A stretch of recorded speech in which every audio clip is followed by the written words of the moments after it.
तब हिमाचल प्रदेश की सरकार का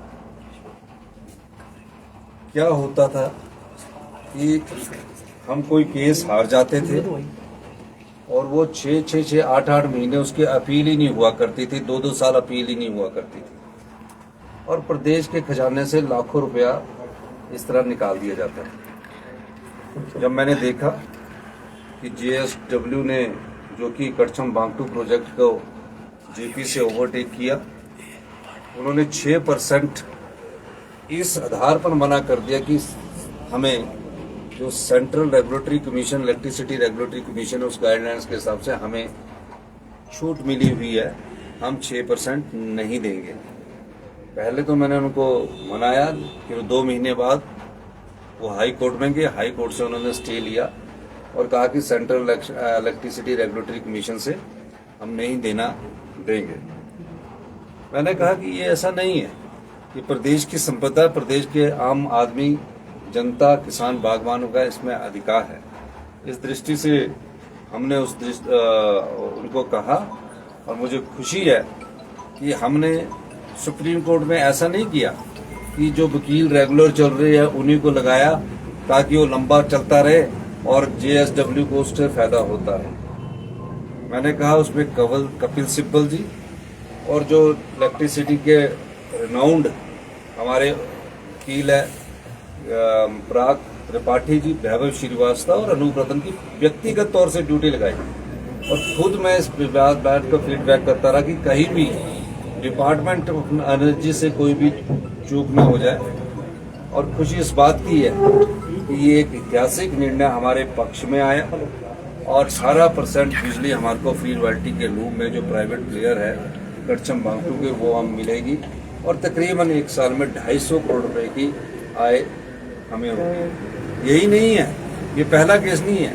इससे पहले हमने वाइल्ड फ्लावर हॉल जो था, जो ओबराय ग्रुप के पास था, जिसमें 23 साल से जिस प्रकार का आवंटन हुआ और हमारे अधिकारों का जो हमारी सक्सेसिव गवर्नमेंट आती रही, सक्सेसिव गवर्नमेंट के बाद जैसे ही हमारी सरकार आई, हमने उस केस को भी तेजी से लड़ा और उस केस को तेजी से लड़ने के बाद मैं ये कह सकता हूँ कि वाइल्ड फ्लावर हॉल से जिससे 1 पैसा नहीं आता था, हमारी इक्विटी उसमें थी, हम घाटे पर ही चले जाते थे।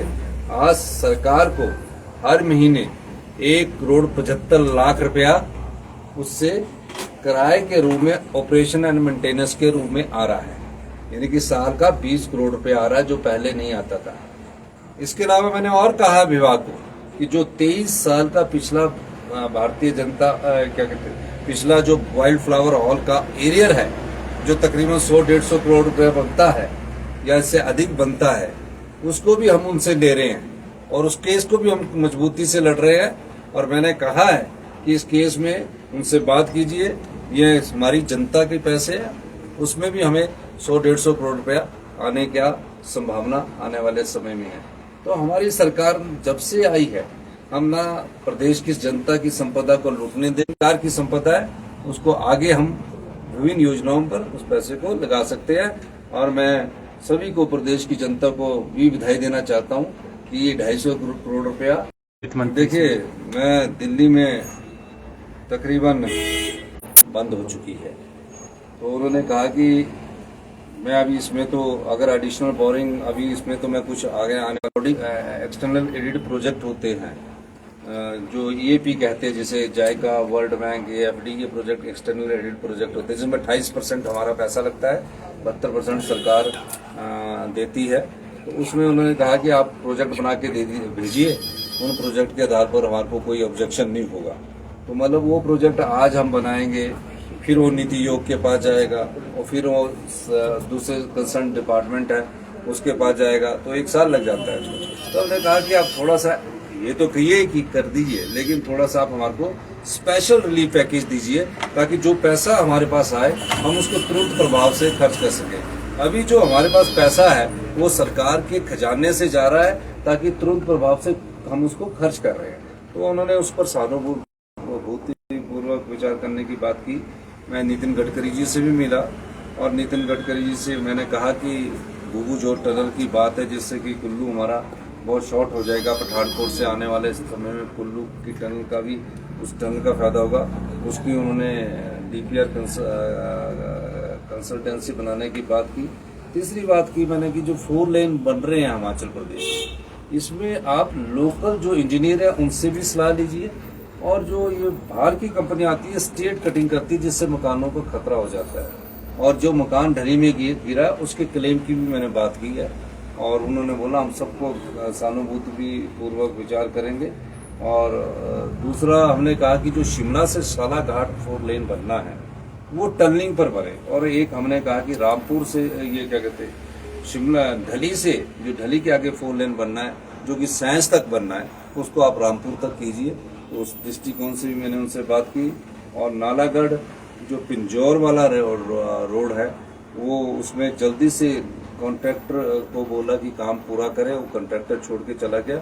और नालागढ़ से गड़ा मोरा तक भी एक टनल प्रपोज करके आगे बढ़ा जाए। बाकी मैं फाइनेंस कमीशन से भी मिला, 16 फाइनेंस कमीशन से, उनसे भी मेरी बातचीत हुई। हमने अपने फैक्ट्स को रखा, क्योंकि फाइनेंस कमीशन की अगले साल रिपोर्ट आने वाली है।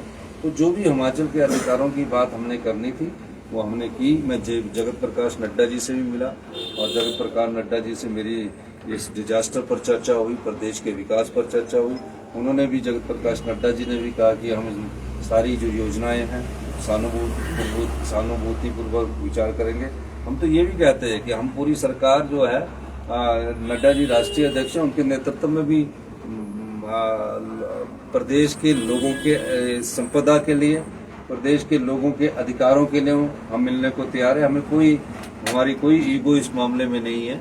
हम चाहते हैं कि हमारे जो आपदा प्रभावित परिवार है, आपदा प्रभावित परिवार जो जिनकी जमीनें बह गई है, जिनके बगीचे बह गए हैं, कम से कम 5 बीघा जगह हमें फॉरेस्ट राइट एक्ट के तहत, वन अधिनियम एक्ट के तहत, अगर केंद्र की सरकार हमें अनुमति देती है तो उस जगह में हम उनको स्थापित कर सकते हैं। सर, आपकी सरकार का जो है हस्तक्षेप मांगा जा रहा है, जो हाईकोर्ट के आदेश आए हैं, जो अवैध वन भूमि पर जो है जो वन कटान चल रहा है, कि राज्य सरकार इसमें हस्तक्षेप करे।